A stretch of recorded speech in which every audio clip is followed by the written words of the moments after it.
Hello, I'm the artist Michael Zotos, and what I want to talk about right now is who it is that you get to show your artwork, talk about your artwork, sell your artwork. Okay, you're never going to control what things people say about you and your artwork. But when you put your work into a place and you have somebody there who's handling it for you, they're representing you, and what they say really does matter, and it gets around. Now, I'm going to tell you of an experience I had. I went into a small town gallery.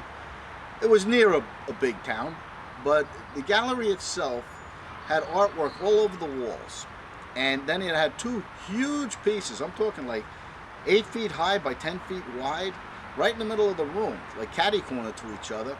And they were dangling by wires to the ceiling, all right? They weren't hanging. They were on the floor. But it was very noticeable, very interesting.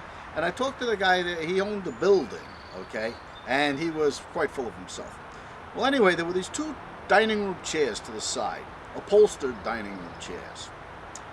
And they had a lot of woodwork on them, carved, looked like hand-carved woodwork.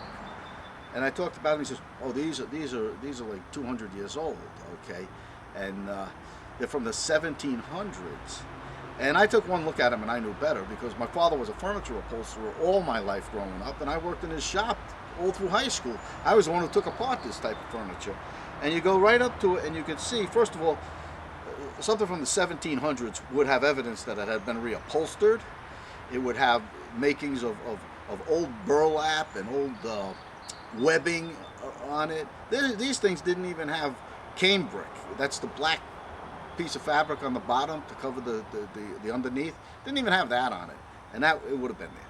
Well, the point is, I said to this man, "Listen, I know antique furniture, and these things are no more than 30 or 40 years old."